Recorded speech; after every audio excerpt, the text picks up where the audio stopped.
12-year-old boy is removed from his class and lectured by administrators over a Gadsden flag patch on his backpack. If you have a kid in the industrial indoctrination complex, formerly known as a public school, get them out. At all costs, get them out and get them out now. I'm Tomi Lahren and the show starts now.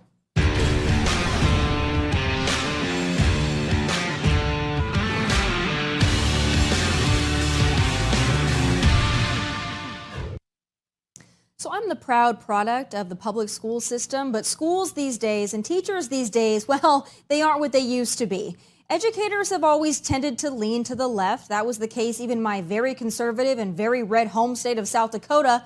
But what we are experiencing in so-called education today ain't leaning to the left. It's full-blown activism, gay sex ed, and liberal lunacy passed off as education. And here's just another example out of Colorado Springs, Colorado. A 12-year-old boy plucked out of his classroom and sent to the office for what? For having a "Don't Tread on Me" Gadsden flag patch on his backpack. Watch. Do they know what the Gadsden flag is? That it's a historical flag? So the reason that they do not want the flag, the reason we do not want the flag displayed is due to its origins with slavery and slave trade. What's going to happen if he doesn't take it off? He is able to go. I was actually just telling him, I was upset that he was missing so much school. I'm like, so I asked if can he just take his stuff out of his bag and go back to class. I just want him to go back to class. The bag can't go back. It's got the patch on it because we can't have that in and around other kids. Yeah, it has nothing to do with slavery. That's like the Revolutionary War patch that was displayed when they were fighting the British. Yeah, and we teach him to always stick up for your beliefs. And you're going over the Revolution for 7th grade. The Founding Fathers stood up for what they believed in against unjust laws. This is unjust. Yes, these are the kind of morons educating your kids. These idiots pull the boy away from academic learning to reprimand him using lies as the basis of their BS. The Gadsden flag does not represent slavery or the slave trade or racism, you imbeciles. The Gadsden flag served as a warning to Britain not to violate the liberties of its American subjects. So riddle me how a flag designed to symbolize the fight for liberty is connected to the frickin' slave trade. You know who should be pulled out of the classroom? These Nimrod educators who don't know basic American history. The staff members claimed this little boy's backpack patch was a disruption and might offend other children, but we all know that's a load of horse crap. But this kid is such a boss, he proved his point with this photo showing a staff member's decorated commie wagon in the parking lot. Oh, gotta love it.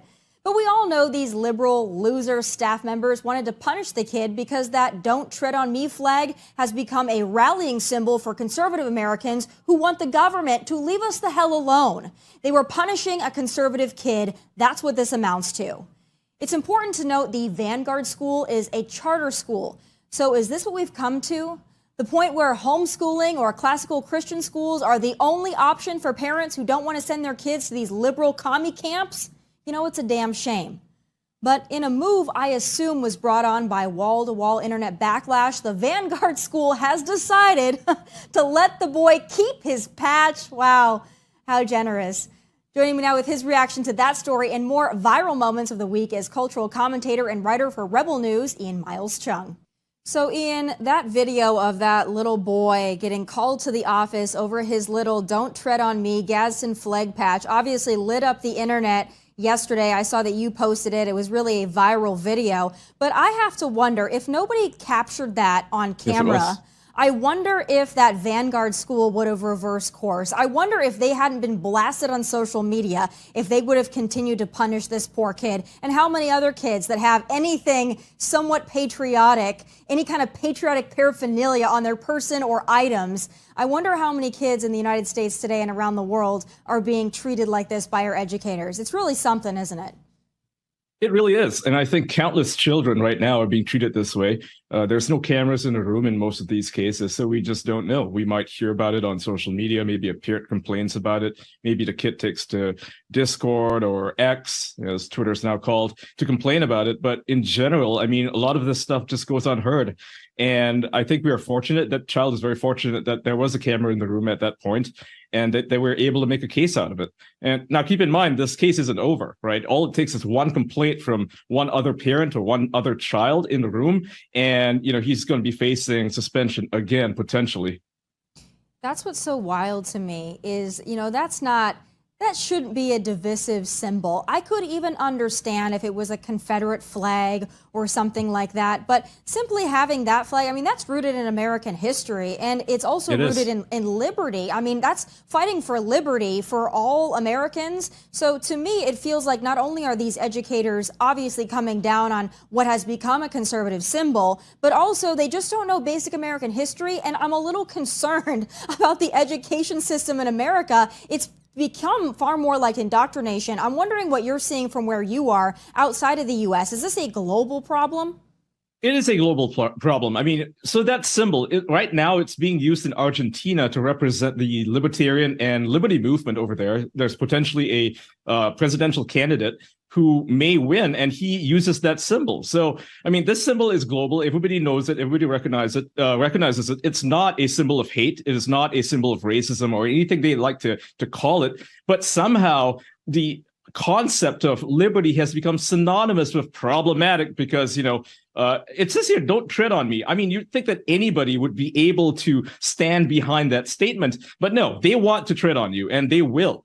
So what I'm seeing worldwide right now is this global effort to trample on the rights and freedoms of literally anybody. And, it's heartening that, this one child was able to ignite a conversation. And more than that, perhaps more children right now. I saw some parents on social media talking about how they're buying patches for their kids to wear to school. And it's like, okay, that's cool. Some people might say, don't use your kid as a political prop. But I say, you know what? It stands for freedom. It's not about politics. It's about defending your right to exist. And let's not forget, there are some people that are also triggered by the American flag who live in ... America. So nothing surprises me anymore.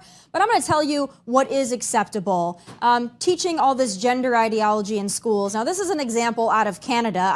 Canada is far worse than the U.S., if you can believe it. But we've got this teacher who is this Z-cup trans teacher. We have a photo of this lovely lady. But I know you've seen this person. Apparently, this Z-cup trans teacher got a new job, and there are some parents in Canada that are pretty fired up about it. I'm wondering what your thoughts are on him, her, they, them, and the fact that that is acceptable in a classroom.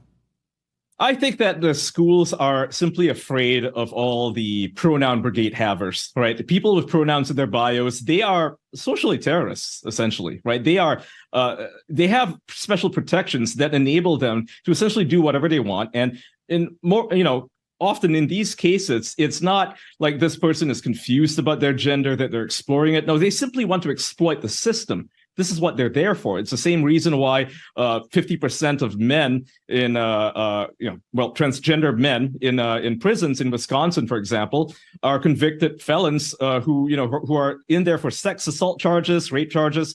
There's a reason they want to be put in women's prisons by identifying as women so they can keep doing what they do. There's nothing honest about this.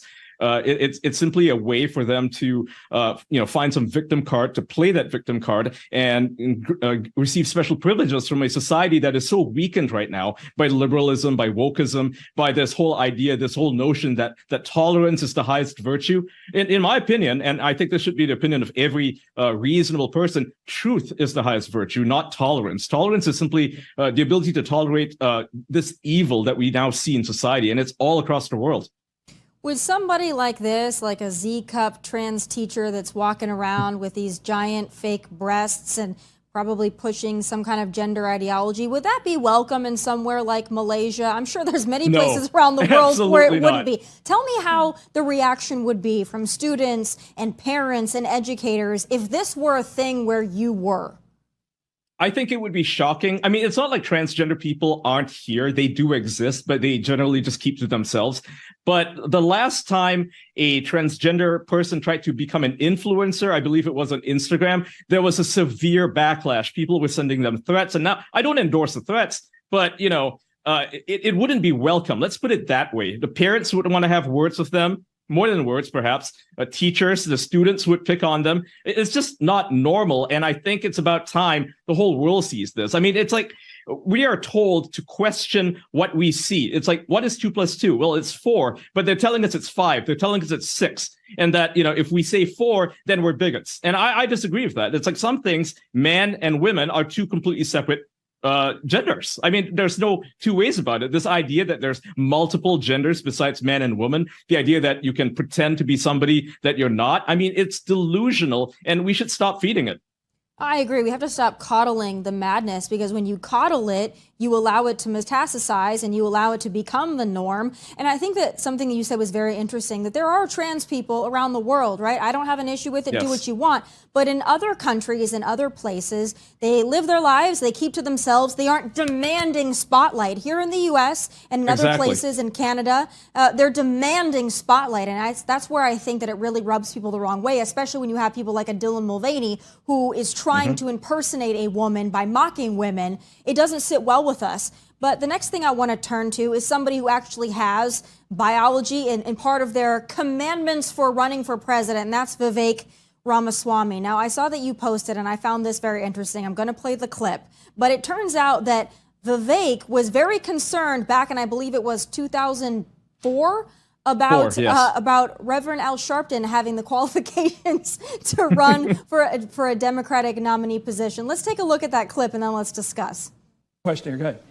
Reverend Sharpton, hello, I'm Vivek, and I want to ask you, last week on the show we had Senator Kerry, and this week, and the week before we had Senator Edwards, and my question for you is, of all the Democratic candidates out there, why should I vote for the one with the least political experience? Well, you shouldn't, because I have the most political experience.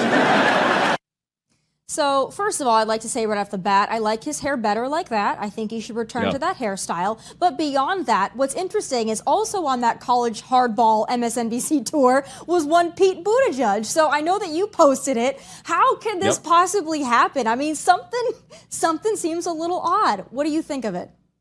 I mean, Elon Musk might say fate loves irony, but I don't know. I mean, it's worth asking.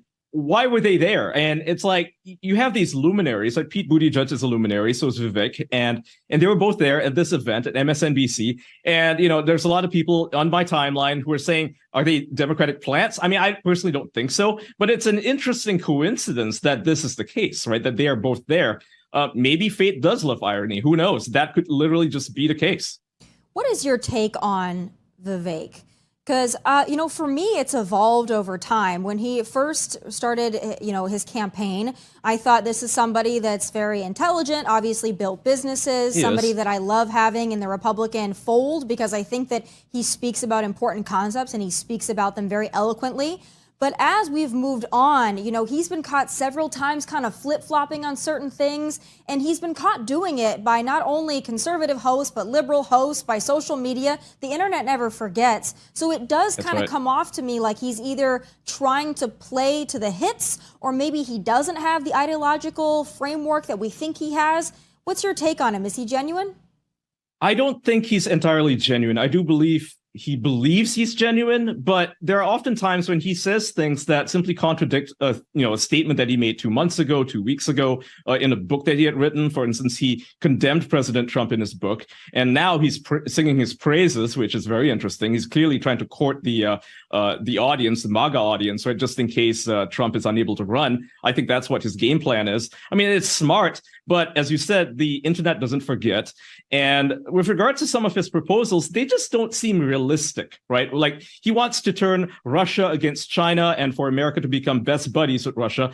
I mean, that seems fine, I guess. But if you're Russia, would you trust that? I mean, how can you make a promise like that? How can you make the effort to say that I'm going to do X, Y, and Z when there's literally no way that this is even going to happen? It's like saying, I'm going to ban all drugs. I'm going to end crime. I'm going to end prostitution. It's not going to exist under my rule, but it is, though. Like, you can't stop these things. I mean, you can try to mitigate it.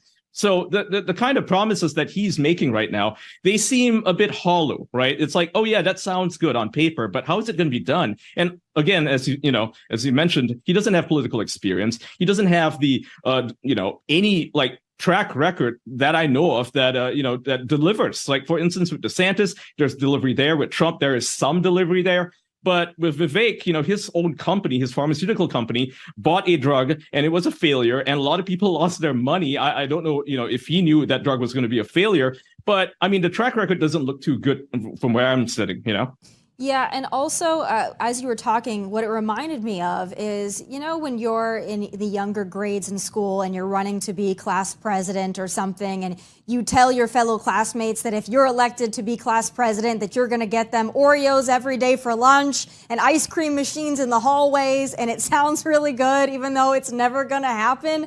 That is Vivek to me in a nutshell. Yes. Says some good things, but are they deliverable? I'm not sure. Last thing I want to ask you, because I'm really interested in your international perspective. What does the world think of Donald Trump's fourth indictment and now his mugshot? Because here in the U.S., people are very divided. People either love or hate the mugshot, either love or hate Donald Trump. But when the world sees that mugshot from a former president of the United States of America, what's their reaction? I think they see a banana republic that's weaponizing its political system, its legal system, to go after a former president that is simply unfriendly to the existing administration. That's what they see. They see injustice. Whether or not he deserves that indictment, I don't think it really matters, because the optics right now is that it's a banana republic. I mean, you might expect this from a third world country, someplace in Africa, perhaps, or South America, where they will randomly indict a former president and throw them in jail, or threaten to throw them in jail so that they can't run. We're seeing that in Pakistan, for example, with Imran Khan, where they are levying, political persecutions or prosecution against the man, preventing him from running for office. So we're seeing the same thing right now internationally. When we look at what's happening to Donald Trump, it doesn't seem fair, because, I mean, whether or not he was right to make the claims he made about, the stolen election or whatever, I mean, that is besides the point. What matters right now is that it seems that conservatives are very much under attack by the establishment, and that doesn't seem like it's going to stop anytime soon. Yeah, I agree. And again, I think that we're so divided in this country because half of the country believes that Trump could do no wrong, even if he did something wrong. And the other half believes that he does wrong when he wakes up and takes his first breath. So we're in a weird spot, but I appreciate your perspective on all of this. I'll keep following you on Twitter. I love the viral videos you post and your insight. Thanks so much for being with me, Ian. Absolutely. Thanks for having me. All right, moving on to the feel-good video of the week. What happens when you block a road on tribal land in Nevada? Better question. What happens when you F around? You find out. Roll it.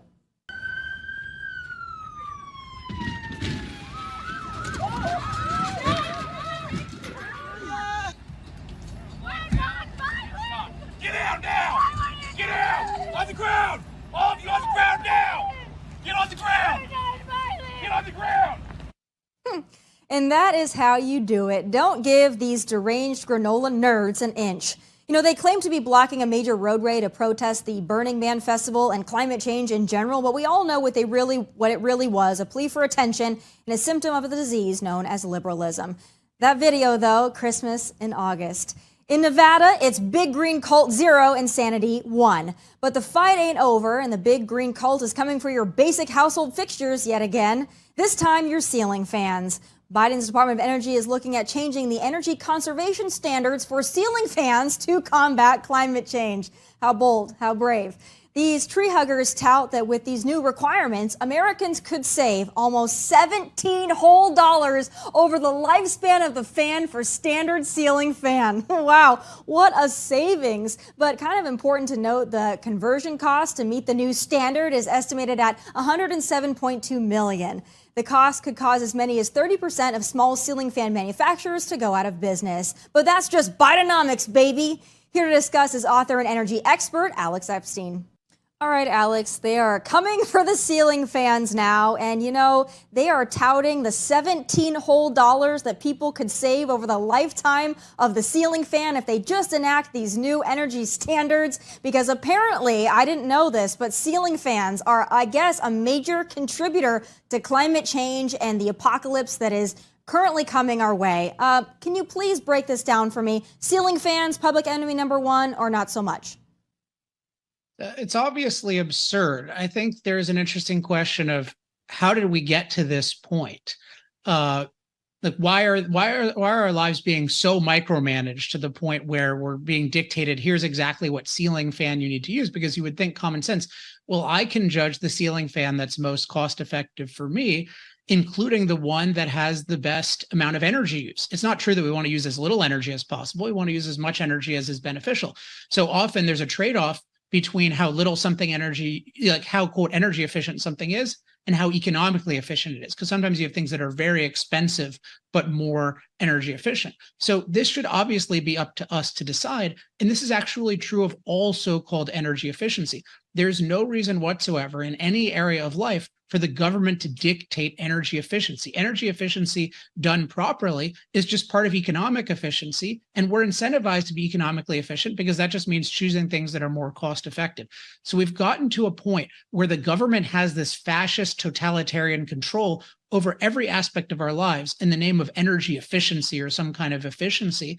And it makes it worse. Just look at toilets, just look at washing machines. Like, so many things are getting worse, even though they should be getting way better, because we have these government dictated efficiency standards. And really, it's not about efficiency, it's about deficiency. They don't believe it's good to use energy, so they want to reduce it in all sorts of different ways. And then they make up these phony things like, oh, you're going to save $17. If I'm going to save $17, why don't you prove it to me and I get to decide for myself? Yeah, 17 whole dollars. Wow, that's some Bidenomics for you. But, you know, I also want to talk about the debate last week, and I want to talk about Vivek in a moment. But first, I thought it was interesting because one of the questions was set up about climate change, and it was led into by that's what young people reportedly care most about. Young voters care most about climate change. That's worrying to me because I know that there's so much misinformation and manipulation, as you well know, out there shaping this narrative. But I am concerned because young people are naming this as their top issue. So how do we explain to young people the realities of the situation, whether they love the planet and they want to save it or not, to get them to understand that these tyrannical mandates and restrictions and regulations are not what they appear in, I guess, their rose-colored glasses that they see the world in?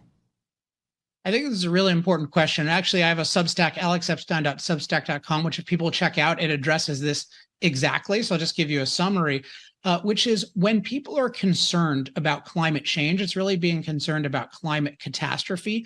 You need to do two things. And unfortunately, I don't think any of the candidates did this. I think some of the other answers were good, but I don't think any of them directly engaged this. So one is you need to refute the idea of climate catastrophism. Often what you see is people say, oh, there's no climate change, or they'll say, I'm not going to engage the issue at all. And neither of those, or they'll say, oh, it's a huge problem, right? So it's evasion or not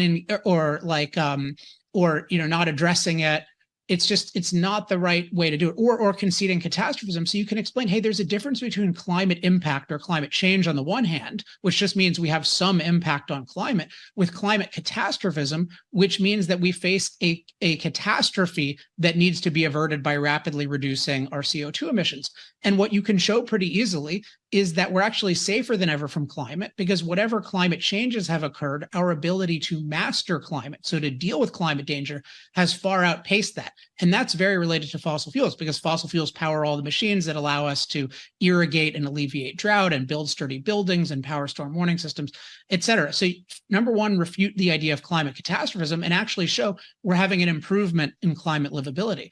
And then number two, you could add a third, but number two is show actually good alternative energy policies based on energy freedom. So be pro-nuclear, be pro-geothermal, but talk about getting those to reach their full potential by removing all the green obstacles. Point out, for example, President Biden says he wants all this development of green energy, and yet he shut off one of the most promising mining properties in the United States in Minnesota for 20 plus years, having a moratorium on it. So I think you can show both climate catastrophism is a fiction, and pro-freedom people are the ones who are actually going to get us those alternative energies in a way that they scale at low cost. So China and India actually use them. The third thing that you pointed out is also very important, and this came up with Vivek, and he got in so much trouble for this, even though he's completely right, is pointing out that these climate change policies, what he called bad climate change policies, are far more destructive than any actual climate change. So I think that's an important point. I'm happy to discuss that.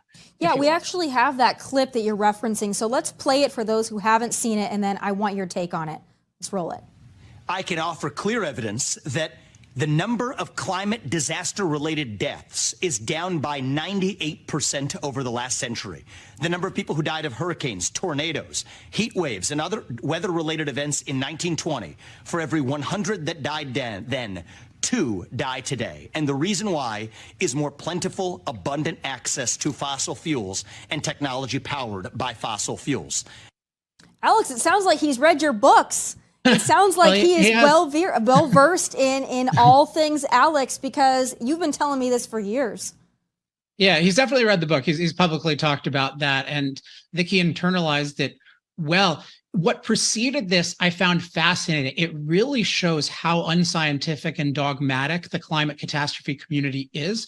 So you have Andrea Mitchell repeating the same thing that was on PolitiFact and other things, which they say there are 2 million extreme weather deaths since 1970, and they are caused by climate change that has been made worse by fossil fuels. Notice how weaselly that is, how vague it is, how it's been made worse. But let's note something. 2 million deaths in 50 years. That's 40,000 deaths a year. And that's getting at what Vivek and I are saying, which is that climate-related disaster deaths are down. And by the way, there were more in the 70s than there are today. So what the stat actually shows is climate-related disaster deaths are at record lows. We sometimes used to have 3 million deaths a year, not even adjusted for population, in the 20s and 30s. So as Vivek said, we're 1/50th as likely to die from a climate-related cause, yet these numbskulls can't even understand the stupid data that they are parroting. And then, of course, they're blaming it all on fossil fuels. So we would have 0 deaths without fossil fuels. I mean, this is just so insane, but they're just totally evading this decline in climate-related disaster deaths. And I'm really glad that we have a presidential candidate who's talking about this, because people were paying attention, but the mainstream media got to evade this, because why would they interview me? Why would they interview Schellenberger? Why would they interview Bjorn Lomborg, Steve Koonin, anyone who actually knows what they're talking about? But when there's a prominent presidential candidate saying it, they can't evade him. And yet he's saying what we've been saying for years, and they have no answer. They have these idiotic talking points that on their own are absurd, but they've never thought about the issue to know enough that they're absurd. So he says we have a massive decline in climate-related deaths. She says you have 40,000 deaths a year from climate, as if that's a refutation and as if they're all based on fossil fuels. What's interesting to me as well is some of these liberals who claim that climate change activism is so important to them, especially these pundits on mainstream media. You know, Florida is being hit with a hurricane really as we speak, and I can't imagine what any of these pundits or any of the people in Florida would feel like if they didn't have fossil fuels to protect them, to get out of the path of the storm, to power the hotels and wherever they need to be, the gas-powered vehicles they need to get the hell out of there. I can't imagine if they had to just rely on their granola power to get out of the path of a hurricane. I have a feeling their tune might change, and I think you're exactly right about that, which brings me to my next point, because I have to get your take on it, and that's Maui. So we got, one disaster to the next, but I know that you've been tweeting about it. I know that you've been doing some analysis on it. And, there's been some back and forth on what exactly caused those fires. Obviously, a lot of conspiracy theories out there. But when you see it and you heard that they were blaming climate change, what was your initial reaction? I mean, my initial reaction is people have no idea how to think about climate disasters. Again, they're totally ignorant of the fact that deaths from these are down. Damages are not up, by the way. Damages are flat from these things adjusted for inflation. So what's going on with Maui is the same thing. And I mentioned my Substack, alexepstein.substack.com. We have a Maui analysis coming out soon, which is, I think, more in depth and accurate than anything that has been published, which isn't much actually, because everything is totally inaccurate. So what is the effect of global climate change on the local conditions in Maui that may or may not have made it more susceptible to wildfires?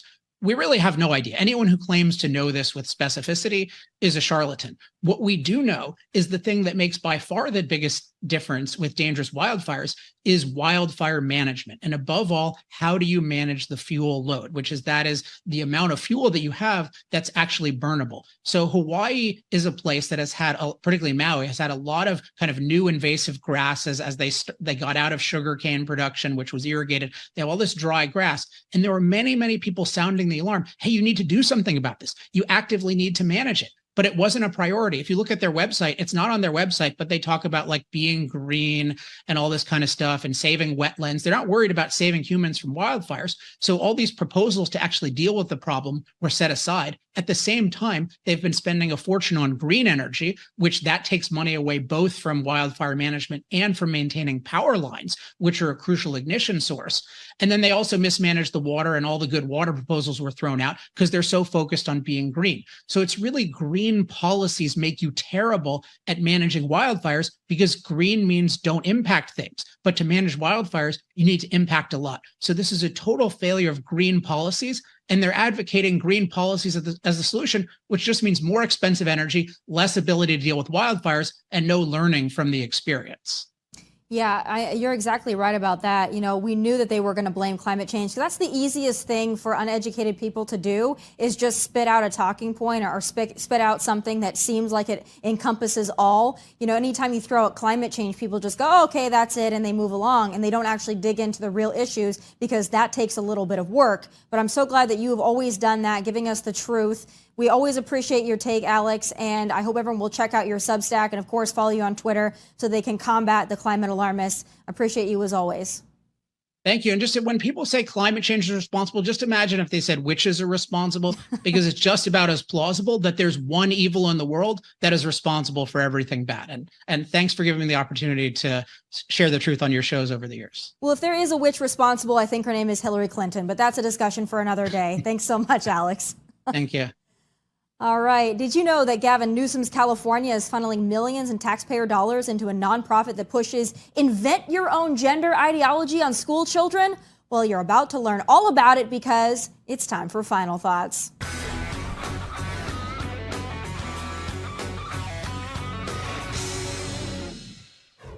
So last night I got a very disturbing email from our friends over at Open the Books, a watchdog organization dedicated to tracking how the government blows our tax dollars. The organization has uncovered a bombshell that makes those gender-queer books in children's libraries look vanilla. Turns out Governor Newsom's administration is pumping millions of taxpayer dollars into a nonprofit called Gender Spectrum. This nonprofit goes beyond your average gender-bending indoctrination and promotes something called neo-genders. What the hell is a neo-gender? Exactly, it's made up. Included on the list of so-called neo-genders are identifications such as fox gender and autism gender. The nonprofit's underlying mission is to free students from binary gender and encourage young people to invent their own identities and even their own genders. Gender Spectrum also promotes secret gender transitions for students in California and across the country, and outlines a gender support plan which excludes parents at the child's request. Some of this starts as early as kindergarten, by the way. But it turns out this partnership between the California Department of Public Health and Gender Spectrum isn't just a one-off thing, but part of a 9-year grant to conduct rigorous evaluation of the nonprofit's professional development programs. This grant program entitles Gender Spectrum to $2,340,000 taxpayer dollars. Now, this all started when Newsom was lieutenant governor and was supposed to end in 2022. But shocker, Newsom's administration more than doubled annual funding and gave Gender Spectrum an extension through June 2026. And the plan is to expand this program to more schools in more states. Now, Open the Books dove deep into Gender Spectrum and uncovered some disturbing presentations like this one from the Gender Spectrum Family Conference in October 2022, wherein their director of training, Carla Pena, explained part of the training program that centers around a student's gender support team. Quote, "We also give this training to school educators and administrators who are working with trans and gender expansive kids, and it's not always the case that caregivers are supportive of their child's gender, their gender journey in that case. If parents are not supportive, or if the child is not out, that's not necessarily someone who will be a part of the gender support team." But that's not all. Open the Books also discovered that Gender Spectrum consulted on the national sex education standards cited by none other than our friends over at the CDC for use in schools nationwide. Here are some of those standards published in 2021. Wow. Now, Open the Books, as well as our team here at OutKick, reached out to Gender Spectrum, the California Department of Public Health, and Governor Gavin Newsom's office for comment, but those requests have thus far been ignored. Y'all, This is wild. This is repugnant. This is already taking root inside our education system, and it's not going anywhere if we don't act now. Because this isn't just a California problem. This kind of education is a cancer, a tumor, and it will spread. You know, I warned y'all at the top of the show, and I'll remind you again. If you are able, get your kids out of these kind of schools and into a school, a district, or an educational situation that sets them up to be productive adults, not fox genders, minotaurs, and confused pawns of the left. Time is of the essence. Those are my final thoughts from Nashville. God bless and take care.